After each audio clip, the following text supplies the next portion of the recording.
말씀 보겠습니다. 오늘 본문 말씀 요한복음 21장 1절 말씀 합독하시겠습니다. 그 후에 예수께서 디베랴 호수에서 또 제자들에게 자기를 나타내셨으니 나타내신 일은 이러하니라. 네, 예수님이 제자들에게 세 번째 나타나신 모습 계속합니다. 오늘 여섯 번째 시간. 지난주에 예수께서 베드로에게 물었습니다. 요한의 아들 시몬아, 네가 이것들보다 나를 더 사랑하느냐 질문하시고 베드로는 대답합니다. 네, 그러나이다. 내가 주를 사랑하는 줄 주께서 아시나이다. 그리고 예수님 명령하십니다. 내 양을 먹여라, 치라, 다시 내 양을 먹여라. 세 번이나 반복하면서 이제 부활을 경험한 당신의 제자가 무엇을 사랑하는지에 대한 분명한 태도를 가질 것을 알려주시고, 그리고 그 마음을 가지고 세상 속에 어떠한 사랑으로 사람들을 대해야 되는지 주께서 알려주셨습니다. 그 뒤편에 이제 또 다른 주님의 말씀이 이어집니다. 오늘은 15번째 말씀이 됩니다. 그런 주님 앞에 사랑을 분명히 무엇을 사랑해야 될지 분명히 한 제자들에게 주님이 하신 말씀은 주님을 향해 너희는 두 팔 벌리고 살아야 한다입니다. 요한복음 21장 18절 말씀 읽어보겠습니다. 내가 진실로 진실로 내게 이르노니 내가 젊어서는 스스로 띠띠고 원하는 곳으로 다녔거니와 늙어서는 내 팔을 벌리리니 남이 내게 띠띠우고 원하지 아니하는 곳으로 데려가리라. 네, 베드로가 주님을 정말로 사랑합니다 라는 세 번의 반복적인 이야기를 듣고 주님이 하신 말씀은 진실로 진실로 내게 이른다. 이 말은 강조입니다. 성경 다른 곳에도 보면은 진실로 진실로라는 것은 주님께서 강조하시는 거예요. 잊지 말고 이것은 꼭 중요한 말이니 기억하도록 하라 하시면서 네가 젊어서는 스스로 띠뛰고 원하는 곳으로 다녔지만 늙어서는 네 팔을 벌릴 거다. 남이 너한테 띠를 띠고 원하지 아니하는 곳으로 데려가리라. 이 말의 의미가 무엇일까? 결국은 두 팔을 벌리라는 얘기예요. 몇 군데 말씀을 같이 볼게. 먼저 스스로 띠뛴다라는 것하고 팔을 벌린다는 의미를 좀 보겠습니다. 스스로 띠뛴다라는 것은 이건 너무 잘 아실 거예요. 자신이 원하는 인생을 살아가는 것이에요. 내가 하고 싶은 인생, 내 감정이 좋은 대로, 먹고 싶은 대로 내 인생의 어떤 목표를 향해서 그냥 살아가는 거예요. 팔을 벌린다는 의미는요, 항복하는 거죠. 더 이상 저항하지 않겠다라는 거예요. 팔을 벌리는데 주님이 하신 말씀에 의하면은 네가 팔을 벌리리니 남이 너에게 띠를 띠고, 여기 남은 누구일까요? 예수님이에요. 주님이에요. 이전에는 나한테 뭐라고 그러든지 말든지 상관하지 마세요. 내 인생 사는데 왜 자꾸 간섭합니까? 그런데 이제는 남이 너한테 간섭할 거다. 누구 남은? 주님이 네 인생을 이제 간섭할 것이다. 중요합니다. 부활의 주님을 경험한 사람은 이제 인생에 대해서 정말 중요한 걸 내려놔야 돼요. 내려놓을 게 뭐냐면요, 바로 내가 원하는 인생이 아니라 주님이 원하시는 인생으로 살아가라는 거예요. 굉장히 어렵죠? 쉬운 게 아니에요. 우린 누구든지 이 땅을 살면서 늘 최소한 초등학교 때부터 자기 인생에 대한 목표가 다 있어요. 대학을 왜 가려고 합니까? 원하는 인생이 있으니 그 디딤돌을 위해서 대학을 목표로 가요. 사회에서 나름대로 자신의 원하는 인생이 있어요. 결혼을 해서도 죽는 순간까지 인생은 무엇인가를 향해서 살게 돼 있습니다. 그런데 주님의 부활을 경험하고 네가 무엇을 사랑하는지 분명한 태도를 취한 베드로에게 요구하신 말씀은 이제 네 인생은 네 원하는 대로 사는 게 아니다는 거예요. 굉장히 중요합니다. 즉, 부활을 경험한 사람이 증인의 인생으로 살아가기 위해서는 자신의 팔을 어떻게 해야 돼요? 벌려야 돼요. 자신의 팔을 벌려야 돼요. 왜 여러분들이 여전히 나는 예수를 믿고 교회 다니고 나도 부활하신 주님을 믿는데 왜 나는 이렇게 증인된 인생으로 못 사는 건가? 팔을 안 벌려서 그래요. 여전히 뭐예요? 내가 원하는 대로 살고 있어요. 즉, 여기서 뭐가 나오냐면 성숙이 나와요. 성숙한 신앙은 자신의 뜻을 버리고 주님의 뜻을 온전히 따르는 것이에요. 오늘 21장 18절 말씀에 보면은 자신이 스스로 띠를 띠고 아니면 팔을 벌린다 앞에 젊어서는 이 말과 늙어서는 얘기가 있어요. 젊어서는 네가 스스로 떼띄었다는 의미는 그건 미숙한 신앙이란 얘기예요. 예수를 알기는 알지만 미숙한 신앙일 때는 너는 여전히 네 마음대로의 인생을 살았지만 늙어서는 성숙한 신앙이 된다라는 것. 즉 성숙한 신앙이 되는 건 이 땅을 살면서 무엇을 사랑할지 분명한 태도를 취한 사람이에요. 그렇다면은 성숙한 신앙은 이제는 내 뜻은 버리고 누구의 뜻을? 주님의 뜻을 온전히 따르는 것이에요. 우린 여기까지 가야 돼요. 그런데 우리 대개는 여전히 내 인생이에요. 그리고 교회 다녀요. 그러니 모순 속에 사는 거예요. 예수는 믿고 부활의 주님도 믿는데 여전히 기쁨도 없고 평안도 없고 머릿속에 많은 말씀은 있는데 여전히 도대체 신앙 안에 사는 게 뭔지를 몰라요. 왜 그래요? 팔을 벌리지 않아서 그래요. 만약에 부활의 주님을 만났던 베드로가 계속 스스로 띠띠고 자신이 원하는 대로 살았으면 어떻게 되었을까요? 우리가 성경에서 만나는 그 믿음 좋은 베드로의 모습을 우리가 성경에서 볼 수 있을까요? 그렇지 않아요. 우리 인생에 대입해 보세요. 예수는 만났다고요. 우리가 착각하는 것 중에 하나가 그게 자기 전부인 줄 알아요. 베드로도 보세요. 주님을 3년 반 동안 따라다녔어요. 그런데 계속 스스로 띠뛰고 다녔으면 그 따라다니는 세월은 아무 의미가 없는 거예요. 마침내 스스로 띠뛰는 자신의 인생을 내려놓고 성숙한 신앙이 되어져 주님의 뜻을 온전히 따르는 베드로가 되었을 때 주님의 사랑하는 제자의 모습을 다 인생 가운데 드러낼 수 있었던 것이에요. 여러분의 신앙이 왜 성숙해지지 않느냐? 바로 여기에요. 교회는 다니는데 내 원하는 뜻에 하나님 도와주세요. 지금 내가 원하는 게 이런 게 있는데 이거 이루어지게 해주세요. 하나님의 뜻은 없어요. 잘 보세요. 이게 기복신앙이에요. 우리의 신앙은 이게 아니에요. 이제 당신의 뜻이 나를 통해서 하시기 원하는 게 무엇입니까? 묻는 여러분 되기를 주의 이름으로 축복합니다. 여러분 예수를 믿으십니까? 그분의 말씀 가운데 살아가기를 소망하는 분 아멘 해보세요.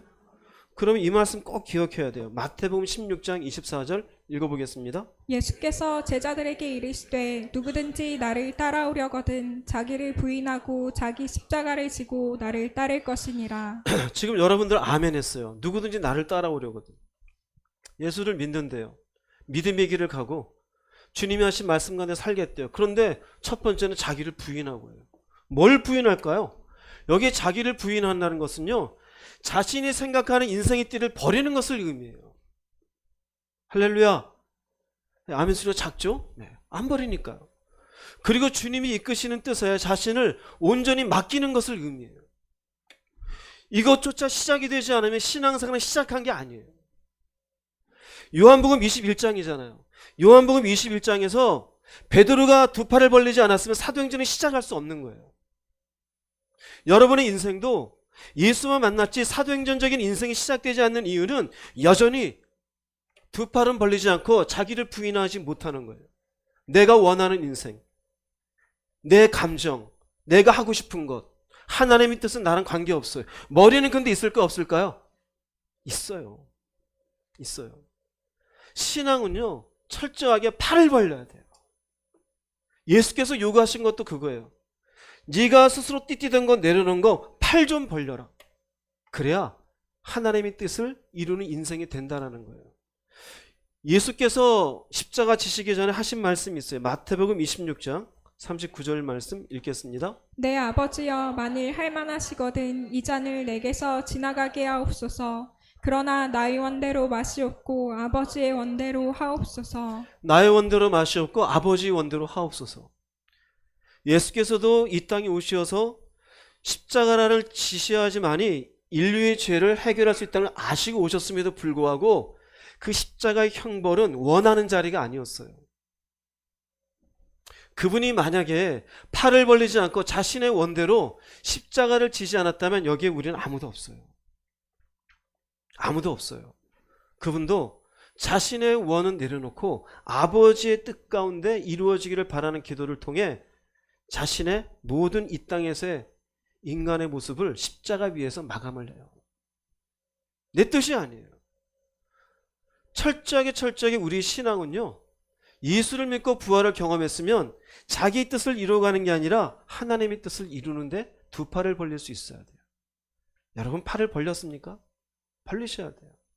야고보서에 보면 우리에게 이 부분에 대해서 중요한 어떤 인사이트를 주는 말씀이 있어요. 야고보서 4장 13, 14절 읽어보겠습니다. 너희 중에 말하기를 오늘이나 내일이나 우리가 어떤 도시에 가서 거기서 1년을 머물며 장사하여 이익을 보리라 하는 자들아, 내일 일을 너희가 알지 못하는도다. 너희 생명이 무엇이냐? 너희는 잠깐 보이다가 없어지는 안개니라. 이거 평범한 얘기 아니에요? 우리 다 저렇게 살지 않습니까?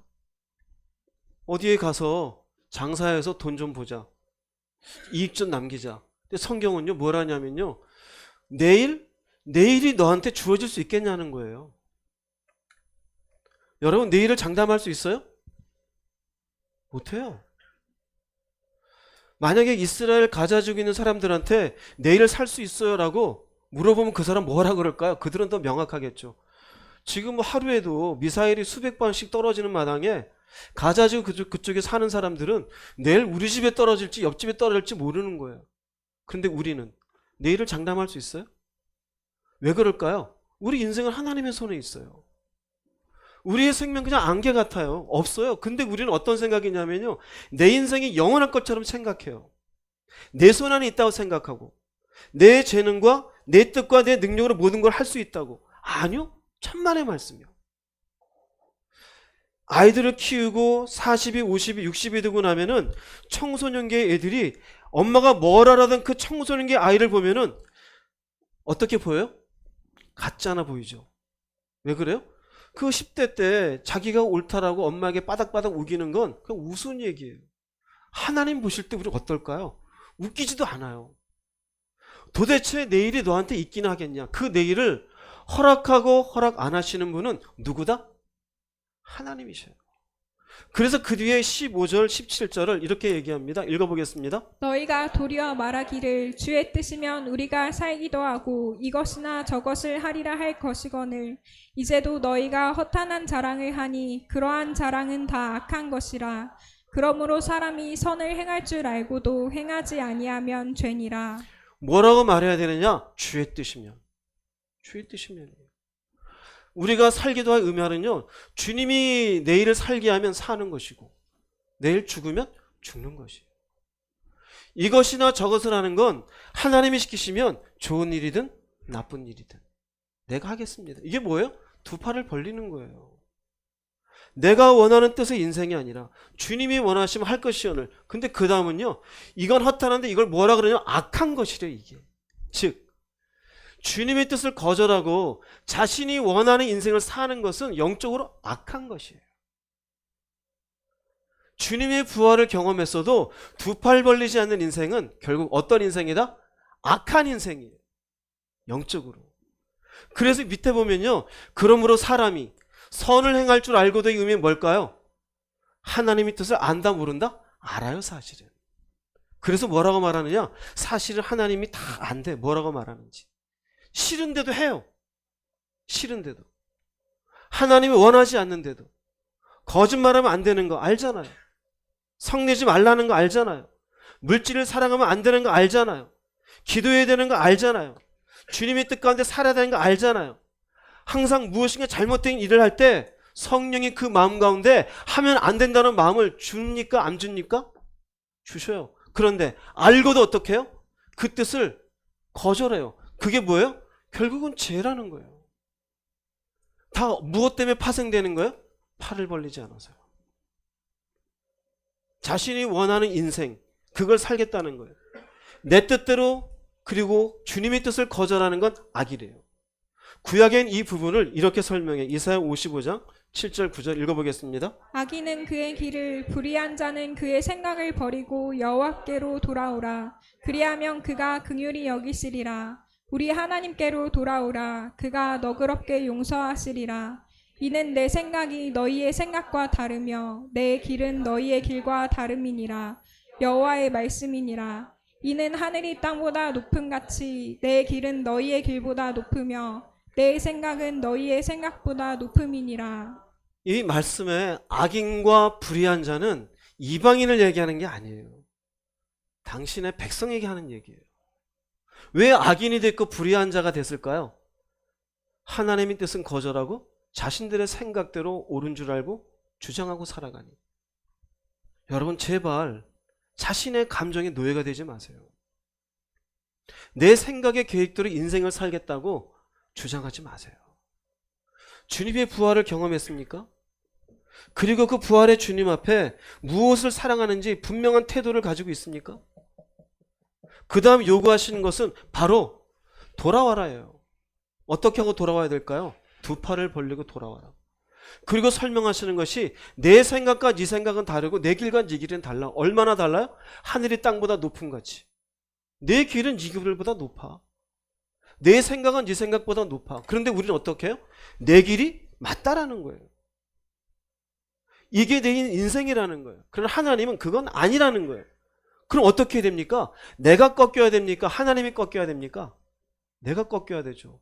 근데 내가 안 꺾여요. 눈앞에 보이는 이득만 보고 가요. 그럼 결국 어떤 사람이 돼요? 악인이 되어지고 불의한 자가 되어져요. 예수를 믿어도 팔을 벌리지 않는 사람은 결국 하나님 앞에 죄인이 되어져요. 그러므로 사도행전으로 넘어가기 전에 주님의 십자가 부활을 경험했으면 주님이 얘기하시는 것이에요. 진실로 진실로 내게 이르노니 젊어서는 네 마음대로 띠를 떼고 돌아다녔지만 늙어서는 성숙한 신앙이 되어져서는 팔을 벌려라. 남이 너에게 띠띠고 원하지 않는 곳으로 가게 하리라. 여러분 그렇게 되시기 바랍니다. 잠언서 3장 6절 말씀 읽어보겠습니다. 너는 범사의 그를 인정하라. 그리하면 내 길을 지도하시리라. 예, 무슨 말일까요? 범사의 그를 인정하라. 모든 일에 주님이 오르심을 뭐해라? 인정하라. 이 말 두 팔을 벌리고 항복하라 소리예요. 모든 일에 주님이 옳지 우리는 내가 옳다 그래요. 내가 원하고 내가 기분 나쁘고 내가 좋고 나한테 좋으면 하하 웃고 나한테 안 좋으면 기분 나쁘고. 근데 뒤에 보세요. 지금은 내가 옳은지 옳지 않은지 잘못된지 뭔지 모르지만 하나님은 바른 길로 이끌어 주실 것이다. 하나님이 당신의 뜻 가운데 살아가는 백성을 악한 길로 인도하실까요? 일부러 그 백성을 막 저주 가운데 끌어갈까요? 그런 하나님이 아니에요. 그런데 우리는 마치 내 뜻을 포기하고 두 팔 벌리면 모든 것들이 끝나는 것으로 생각해요. 아니에요. 여러분 어떠세요? 범사의 그분을 인정하십니까? 그분의 지도하심을 정말로 믿음 가운데 바라봅니까? 이게 안 되니까 내가 말씀 가운데 사는 게 너무너무 버거운 거예요. 힘이 든 거예요. 두 팔을 벌리십시오. 할렐루야. 그 두 팔을 벌려 내 뜻이 아닌 주님의 뜻 가운데 살아가는 인생이 되어야 됩니다.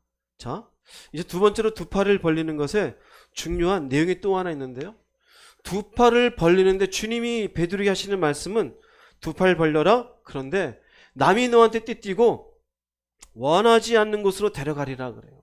요한복음 21장 18절 19절 말씀 읽어보겠습니다. 내가 진실로 진실로 내게 이르노니 내가 젊어서는 스스로 띠띠고 원하는 곳으로 다녔거니와 늙어서는 내 팔을 벌리리니 남이 내게 띠띠우고 원하지 아니하는 곳으로 데려가리라. 이 말씀을 하심은 베드로가 어떠한 죽음으로 하나님께 영광을 돌릴 것을 가리키심이러라. 이제 우리에게 헷갈리는 부분이 나옵니다. 내가 스스로 띠띠고 원하는 곳으로 다니는 것은 인간은 항상 보다 행복한 인생, 편안한 인생, 넉넉한 인생, 일종의 성공적인 인생이에요. 근데 여기는 원하지 않는 곳이에요. 이 원하지 않는 곳을 성경을 뭐라고 했냐면요, 죽음이라고 얘기해요. 벌렸는데 두 팔을 벌려서 가는 곳이 죽음의 자리예요. 그런데도 불구하고 주님은 당당하게 말씀하셔요. 두 팔을 벌려서 너는 죽음의 자리로 가라. 근데 나중에 결국 베드로가 가요 안 가요? 가죠. 여러분 우리가 부활을 경험하고도 두 팔을 벌리지 않는, 조금 전에 말씀드린 것처럼 주님의 뜻 가운데 팔을 벌리지 않고 내 뜻을 자꾸 고수하는 이유가 뭔지 아세요? 바로 고난, 두려움 때문에 그래요. 고난에 대한 두려움. 이렇게 주의 말씀대로 살면은 문제가 생기겠다. 지금 이런 계획을 다 송두리째 내려놓고 가만히 멀뚱멀뚱 있으면 뭐 먹고 살라는 얘기인가? 저 사람이 나를 지금 자존심 상하게 하는데 내가 지금 가만히 참는데 결국 언제까지 참아야 되는가? 나를 우습게 보는 거 아니야? 자녀한테 막 혼을 내고 싶은데 이 자녀의 혼을 넘어주는데 이러다가 아이 버릇이 잘못되는 게 아닐까? 화를 벌리지 않는 이유는 고난에 대한 두려움 때문이에요. 베드로는 그렇지 않았을까요? 베드로는 처가 있어요, 없어요? 있는 사람이에요. 그럼 자녀는 기록되지 않았지만 있을 수도 있죠. 책임이 있는 가장이에요. 그런데도 불구하고 원하지 않는 곳은 어떤 자리였다고요? 죽음의 자리예요. 십자가에 거꾸로 못 박히는 자리.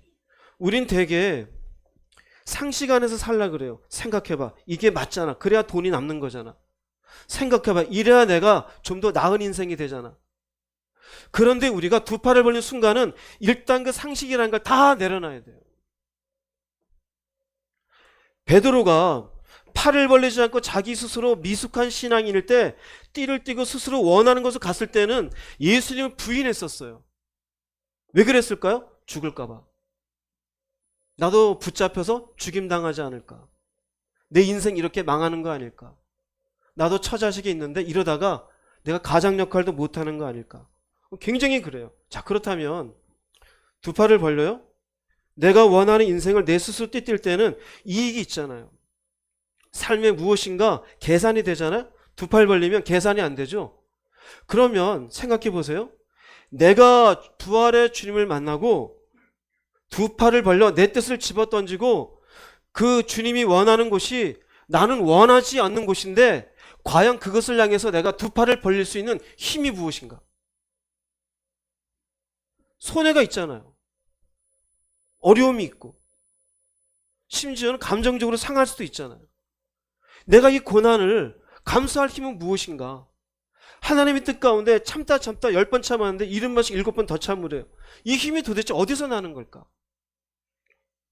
이 자본주의 시대에 돈이 있어야 먹고 사는데 일단 그 돈에 대한 생각을 이거 어떻게 내려놓을 수 있을까? 유교적인 마음으로 아이들을 잘못되면 좀 때려서라도 뭔가 막 하고 싶은데 아이들 그렇게 화나게 하지 말래요. 그럼 도대체 어디까지 해야 되는 건가? 그걸 감수할 힘이 무엇인가? 우리는 세상과 다른 힘이 있어요. 그게 뭔지 아세요? 갈라디아서 2장 20절 읽어보겠습니다. 내가 사는 것이 아니요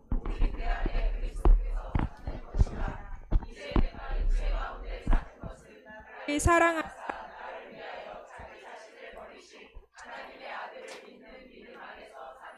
네, 내가 사는 것이 아니요 내 안에 그리스도시는 결국 이 말씀은 두 팔을 벌렸다는 얘기예요. 내 뜻대로가 아니라 이제는 주님의 뜻 가운데 사는 인생이라고 선언하는 거예요. 근데 또 보세요. 이제 내가 육체 가운데 사는 것은 즉 내 뜻대로가는 두 팔 벌려 주님의 뜻 가운데 사는 것은 나를 사랑하사 나를 위하여 자기 자신을 버리신 하나님의 아들 누굽니까? 예수 그리스도예요. 그럼 예수 그리스도의 무엇일까요? 나를 사랑하사 사랑의 힘이에요. 사랑의 힘. 사랑의 힘. 즉 주님의 사랑의 힘이 내가 원하지 않는 곳이어도 받아들이게 해요. 그래서 믿는 믿음 안에서 내가 원하지 않는 자리일지라도 살아가는 삶이 믿음의 삶이에요.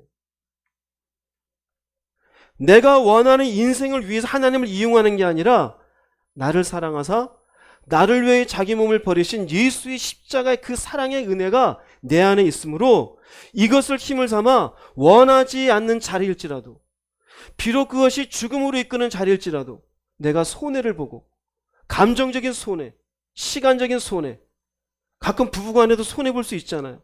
내가 이 일을 왜 해야 돼? 내가 왜 여기까지 참아야 돼?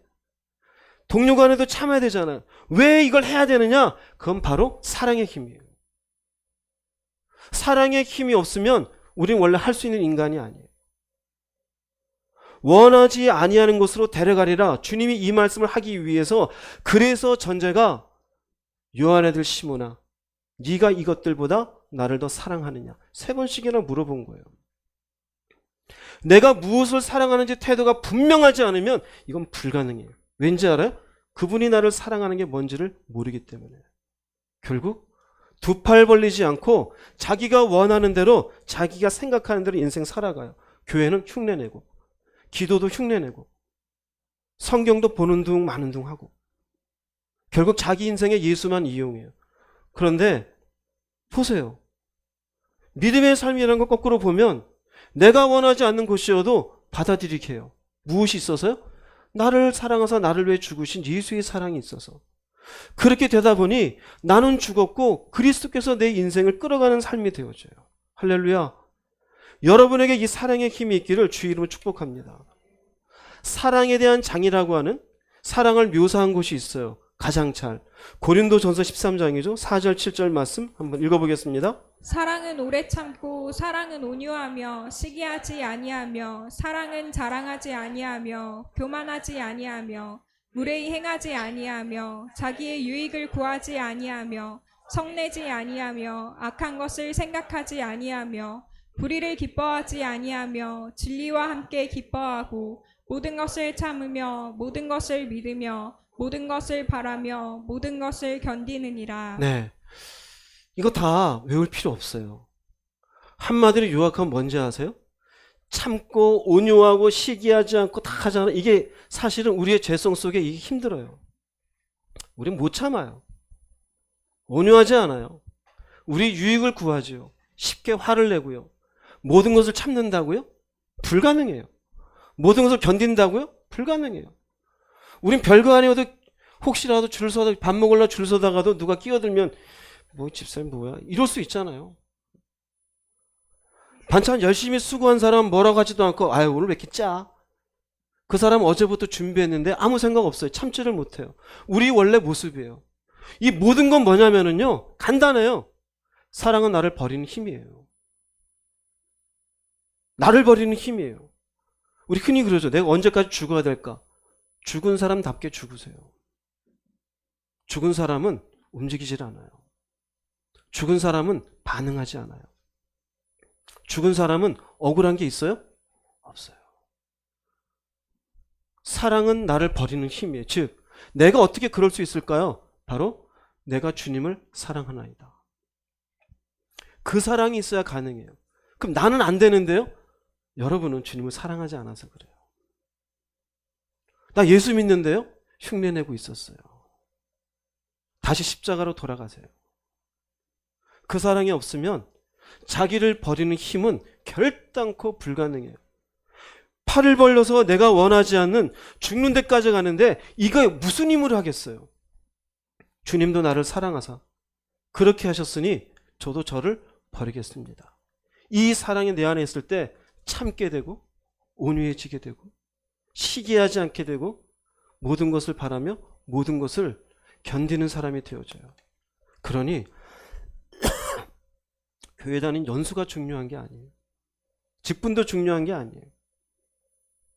하나님의 사랑이 내 안에서 나를 어떤 힘이 되어서 나를 끌어가는지를 보세요. 나도 말씀 알고 있다고? 예. 1000번 읽어도 주님의 사랑을 모르면 그건 휴지 조각에 지나지 않아요. 아무 의미 없어요. 다시 시작하십시오. 사랑해야 돼요. 빌립보서 2장 8절 말씀 읽어보겠습니다. 사람의 모양으로 나타나사 자기를 낮추시고 죽기까지 복종하셨으니 곧 십자가에 죽으심이라. 그분은 하나님이셔요. 앞에 있는 말씀은 그분은 본래 하나님의 본체이시나 하나님과 동등됨을 취할 것으로 여기지 아니하고 자기를 비워 종의 모양으로 나타나서 사람의 모양으로 나타났어요. 그럼 어떻게 해요? 인간의 모습으로 와서도 자기를 낮추시고 죽기까지 복종해. 어떻게 이렇게 했을까요? 어떻게 두 팔을 벌릴 수 있었을까요? 그분 하나님이신데 주님이 자신을 버리시고 낮추는 것은요 나를 향하신 사랑의 힘이에요. 제가 나라고 썼어요. 우리라 그러면 나 아닌 줄 알까 봐. 나예요. 나. 그 하나님이 창조주 되신 하나님이 나를 사랑하사 그 사랑의 힘으로 두 팔을 벌리시고 나라는 사람을 구원하기 위한 하나님의 뜻을 위하여 대신 이 낮은 자리에서 죽기까지 복종하신 내용이에요. 그러므로 우리도 사랑의 힘으로 두 팔을 벌려 사는 것이 당연한 줄로 믿습니다. 그래서 바울 사도는 에베소 3장에서 이렇게 이야기합니다. 읽어보겠습니다. 너희가 사랑 가운데서 뿌리가 박히고 터가 굳어져서 능히 모든 성도와 함께 지식에 넘치는 그리스도의 사랑을 알고 그 너비와 길이와 높이와 깊이가 어떠함을 깨달아 하나님의 모든 충만하신 것으로 너희에게 충만하게 하시기를 구하노라. 네, 사랑 가운데 뿌리가 박히고 터가 굳어지라는 얘기는 뭐예요? 신앙의 뿌리는 사랑이란 얘기예요. 사랑이 없으면 그 신앙은 믿음을 수만 번 얘기해봐야 의미가 없어요. 여러분이 사랑 위에 온전한 믿음의 시작이 되지 않았으면 다시 내려가세요. 십자가가 뭔지, 나를 위해 죽으심이 무엇인지. 교회 가운데도 간혹 저한테 물어요. 아무개 성도는 어떻게 저렇게 남을 위해서 희생하고 수고하고 애를 쓸까요? 그게 뭘까요? 그 사람은 사랑 가운데 뿌리를 박아서 그래요. 인간이 잘나서 그런 게 아니에요. 나는 왜 못할까요? 사랑이 없어서 그래요. 그럼 뭐만 사랑할까요? 자기 뜻이나 사랑하는 거예요. 사실은 텅 빈 그 속에 아무것도 없는, 사실은 자기 교회 열심히 다녔지만, 죄송한 표현이지만 쭉정입니다. 알곡이 아니에요. 진짜 신앙은 사랑 위에서 뿌리가 박히는 거예요. 그 사랑의 내용을 깨달아 말로 다 표현 못해요. 근데 이 사랑은 지식에 넘쳐요. 머리로 이해할 수 있는 게 아니에요. 설명할 수 있는 게 아니에요. 마침내 그 사랑을 깨달아서 하나님의 모든 충만하신 것이 내 속에 들어오게 되어지면은 자연스럽게 두 팔이 어떻게 될까요? 벌어지게 돼 있어요. 예. 당신의 뜻 가운데 당신이 원하신다면 내가 원하지 않는 곳이라도 주님 제가 가겠나이다. 왜 그럴까요? 사랑이에요. 따져보면 우리가 야외에 갔을 때 우수영 형제가 창조와 진화에 대해서 했어요. 본인은 그 자리에 너무너무 힘들어요. 근데 제가 옆에서 자꾸 부추기니까 원하지 않는 자리에 와서 한 거예요. 어떻게 했을까요? 나름대로 그 마음은 성도들을 향한 하나님의 뜻이 있는 줄 알고. 찬양 인도도요, 본인은 너무너무 하기 싫어해요. 제가 자꾸 찔렀어요. 그 두 팔을 벌린 이유가 뭘까요? 사랑이 없으면 안 돼요. 사랑이. 저보고 그래요. 찬양 인도할 다른 젊은 사람 좀 어디 못 구하냐고. 내가 그랬어요. 네가 구해봐라. 어디 있나 교회. 인이가 하겠냐? 누가 하겠냐? 도대체. 그렇다고 성훈이가 하겠냐? 종윤이가 하겠냐? 찬양하니까 좋잖아요. 그죠? 저는 목회를 원래 원한 자리가 아니에요. 원한 자리가 아니에요. 두 팔 벌리니까 여기 있는 거예요.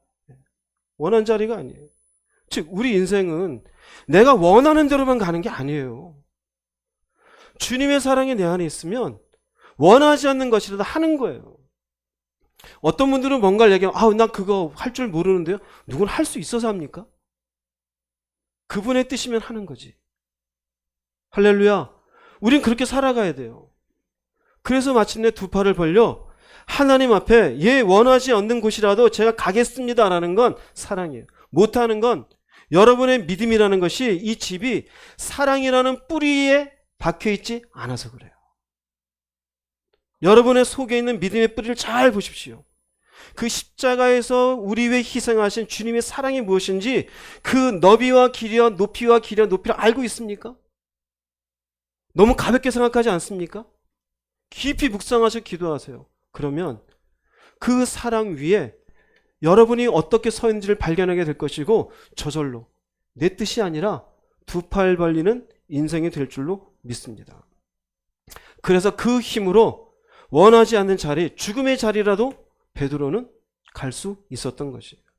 세 번째로 두 팔을 벌린다의 의미 속에 담겨 있는 건 하나님께 영광을 돌릴 것을 가리키심이라라 그럽니다. 요한복음 21장 18, 19절 말씀 읽겠습니다. 내가 진실로 진실로 내게 이르노니 내가 젊어서는 스스로 띠띠고 원하는 곳으로 다녔거니와 늙어서는 내 팔을 벌리리니 남이 내게 띠띠우고 원하지 아니하는 곳으로 데려가리라. 이 말씀을 하심은 베드로가 어떠한 죽음으로 하나님께 영광을 돌릴 것을 가리키심이로라. 두 팔을 벌렸어요. 근데 원하는 곳이 아니라 원하지 않는 곳으로 간대요. 근데 원하지 않는 곳도 죽음의 자리래요. 근데 죽음의 자리가 어떻게 되어져요? 영광이라는 거예요.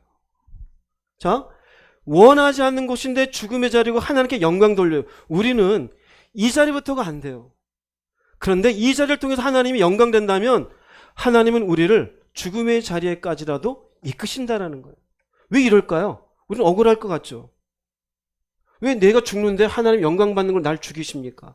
그런데 하나님은 네가 주의 사랑을 깨달았으면 너가 죽어서라도 누구의 영광, 하나님의 영광을 위해 살아야 된다라는 거예요. 즉 하나님은 우리를 인도하셔서 당신이 영광 받으시기 원하셔요. 할렐루야. 그거 잘 깨달으세요? 세상이 여러분 중심으로 돌아가는 게 아니에요. 우리는 하나님 중심으로 살아야 되는 거예요. 이게 원래 우리의 위치예요.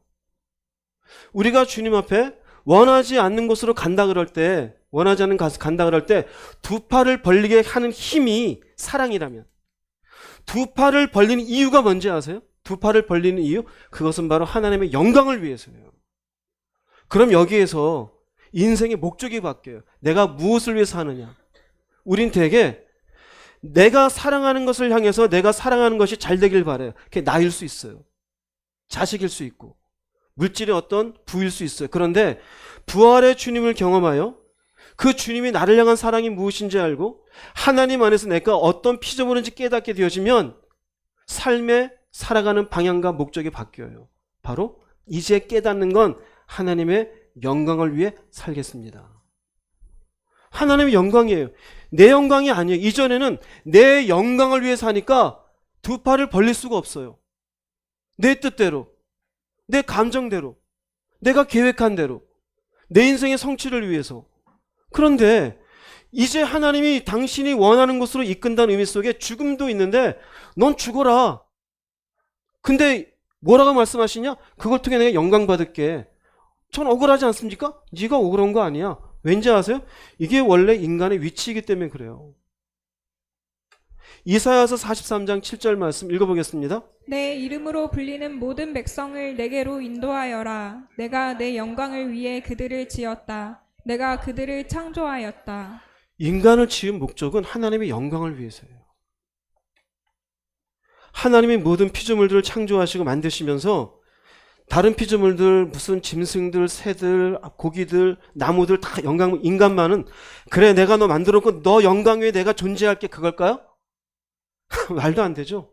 인간도 만들어 놓고 누구의 영광을 위해 살라고 만들었어요? 내 영광을 위해 살아라요. 그런데 인간에게 죄가 들어오면서 인간은 자기가 영광받기 위한 인생을 살아요. 나 좋은 대로. 예수를 만나면서 이게 이제 제자리를 찾는 거예요. 이제 깨닫느냐? 너의 위치를? 이 위치를 지키는 게 겸손이에요. 이 위치를 벗어나면 교만이에요. 즉 하나님을 이용해서 내 영광을 취하려 하는 건 교만이에요. 그러나 나를 통해서 하나님께 영광을 돌리기 위한 건 겸손이에요. 위치를 아는 거예요. 이제는 깨닫는 거예요. 아, 나를 만드신 목적, 나를 이 땅에 존재하게 하신 이유는 당신의 영광이라는 사실을 이제 알았습니다. 그러니 이걸 깨닫게 되어지면은 원하지 않는 곳이라도 받아들일 수 있는 거예요. 이걸 통해서 하나님께 무엇이 될 수 있으면, 영광이 될 수 있으면 제가 죽는 자리라도 팔을 벌리고 갈 수 있겠나이다. 우리들에게 적용하자면 내가 이렇게 손해를 보는 것으로 하나님이 기뻐하신다면 손해 보겠습니다. 내가 이렇게 감정적으로 아니면 물질적으로 어려움을 당해도 하나님이 영광을 받으신다라면 기꺼이 그것을 받아들이겠습니다. 주님이 우리에게 요구하시는 삶이에요. 근데 우리는 어떻게 해요? 조금 더 싫죠. 누가 나한테 감정 조금 건드리면 연락 안 하잖아요. 조금만 물질에 손이 있으면 금방 바꾸잖아요. 그런 얘기예요. 생각해봐라. 상식적으로. 상식을 버리세요. 예수 믿고 그분을 제대로 깨닫고 난 순간 우리는 상식적인 인간이 되는 게 아니에요. 영적인 존재가 되는 거예요. 영적인 존재로서 다른 사람들과 다른 삶을 살아가는 거예요. 세상이 모르는 십자가의 은혜를 받아 그 은혜 가운데 포함되어 있는 사랑을 깨달아 알아. 이제는 삶의 방향이 내가 원하는 인생이 아니라 하나님이 원하시는 인생을 통하여 영광을 돌려드리겠습니다. 그렇게 되어질 때 부활의 주님을 경험한 사람의 참다운 신앙의 삶으로 사는 것이에요. 우리가 보통 영광을 돌린다 그러면은 대단한 것만 생각해요. 교회를 막 개척한다든지 뭔가 많은 헌금을 한다든지 선교를 한다든지 아니요, 주님은 그렇게 말씀하신 적 없어요. 하나님께 영광 돌리는 건 나라는 사람의 작은 피조물이 주님의 말씀 가운데 그저 순종하고 살아가면 그게 영광인 줄 믿으시기 바랍니다. 그게 영광이에요. 마태복음 5장 16절 말씀 읽어보겠습니다. 너희 빛을 사람들에게 비춰라. 그래서 사람들이 너희의 선한 행동을 보고 하늘에 계신 너희 아버지께 영광을 돌리게 하여라. 네, 우리의 선한 행동, 말씀에 있는 요구하시는 것들을 우리가 두 팔 벌리는 거예요. 물질과 하나님을 겸하여 섬길 수 없다. 물질을 사랑하면 일만하게 뿌리다. 예, 하나님을 섬길게요. 네 이웃을 사랑하라. 예, 사랑하겠습니다. 뭔가 내가 하나님의 선한 행동에 대해 하려면 순종이 있어야 돼요. 하나님의 뜻에 대한 순종. 그 순종이 있으면은 비로소 하나님 앞에 선한 행동이 돼요. 윤리적 인간이 되는 게 아니에요. 하나님의 뜻에 순종하면 선한 행동이 되고 이 선한 행동이 사람들에게 비추는 빛이 되고 이게 결국 하나님께 뭐가 되어져요? 영광이 되어져요. 그럼 가장 간단한 가정에서조차 한번 살펴보세요. 아내로서, 남편으로서, 자녀로서 하나님의 뜻에 사회생활하면서 어떤 아내가 돼야 돼요? 어떤 남편이 돼야 돼요? 어떤 사회인이 돼야 되겠습니까? 말씀이 있지 않습니까? 그러면 그게 사람들에게 비추는 빛이 돼요. 여러분은 남편에게 빛을 비추고 있습니까? 아내에게 빛을 비추고 있습니까? 어떤 분은 이럴 수도 있겠죠. 나는 잘 비추는데 저쪽은 안 비춰준다. 계속 비추세요. 계속. 언제까지요? 죽을 때까지. 빛 한 번 못 받아도 그냥 죽으세요.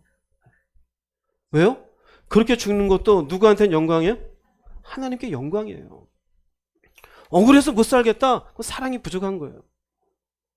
나이를 왜 이렇게 하셨습니까? 할 말 없어요. 그냥 그대로 죽으세요. 왜 그랬잖아요, 말씀에. 베드로는 죽기까지 두 팔 벌렸잖아요.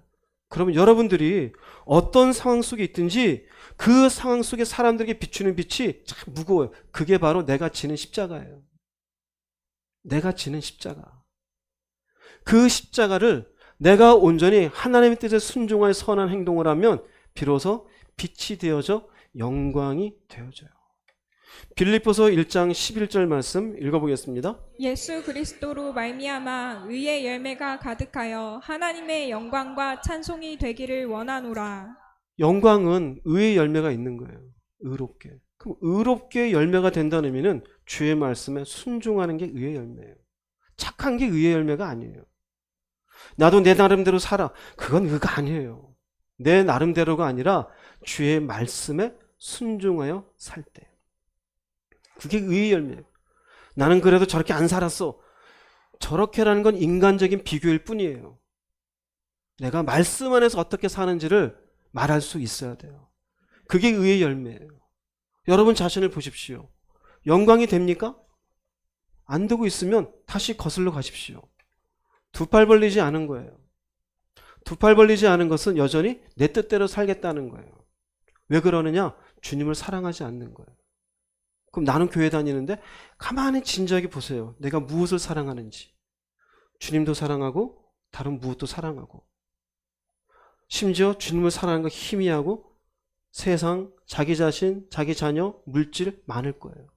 도대체 주님은 여러분의 인생의 순위에 몇 번째입니까?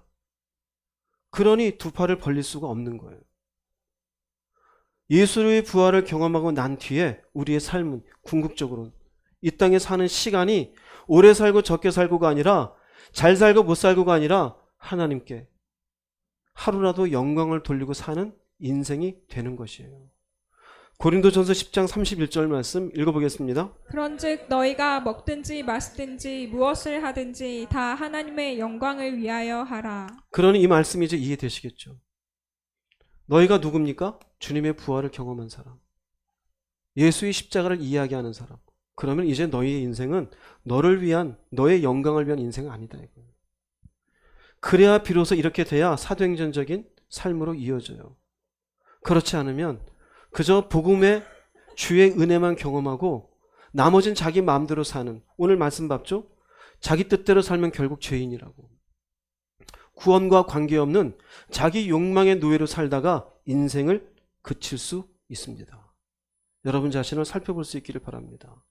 오늘 말씀 다시 한번 읽어보고 말씀 마치도록 하겠습니다. 요한복음 21장 18, 19절 말씀 다시 읽어보겠습니다. 내가 진실로 진실로 내게 이르노니 내가 젊어서는 스스로 띠띠고 원하는 곳으로 다녔거니와 늙어서는 내 팔을 벌리리니 남이 내게 띠띠우고 원하지 아니하는 곳으로 데려가리라. 이 말씀을 하심은 베드로가 어떠한 죽음으로 하나님께 영광을 돌릴 것을 가리키심이러라. 이 말씀의 전제는 요한의 아들 시몬아, 네가 이 사람들보다 나를 더 사랑하느냐? 이 질문 다음이에요. 여러분들이 이 말씀에 아멘이 안 되면 이 전 질문에 먼저 가야 돼요. 교회 다닌 연수에 나도 알고 있어. 나도 이런 것 경험했어. 아니요. 주님의 사랑을 아는 것 같은데 자꾸 포장돼요. 여러분 내면 속에 그 사랑을 알면 사랑은 반드시 표현되게 돼 있어요. 우선순위가 정해져 있게 돼 있어요. 그분과 가까이 하고 싶어지고요. 그런 게 없으면 여러분은 교리적으로 외운 걸 얘기할 뿐이에요. 자신을 잘 보십시오. 베드로가 내가 주님을 사랑하는 줄 주께서 아시나이다 3번 고백한 뒤에 강조하는 거예요. 그래? 이제는 2 팔을 벌려라. 내가 너에게 새로운 곳으로 데려가는데 너는 원하지 않을 거야. 그 자리는 죽는 자리야. 그런데 베드로야, 하나님이 너를 통해 영광 받는다. 여러분의 인생을 통해 영광 받으시기를 바랍니다. 나를 버리는 힘은 무엇이다? 사랑이에요. 베드로는 주의 사랑을 깊이 알았기에 자신을 버릴 수 있었어요. 나는 내가 왜 이렇게 클까? 내 자아는 왜 안 깨질까? 간단해요. 주의 사랑의 힘을 몰라서 그래요. 주님 앞에 자신을 잘 돌아보시고 단 하루라도 주의 영광됨을 위한 인생의 시간을 가지시기를 주의 이름으로 축복합니다. 기도하시겠습니다.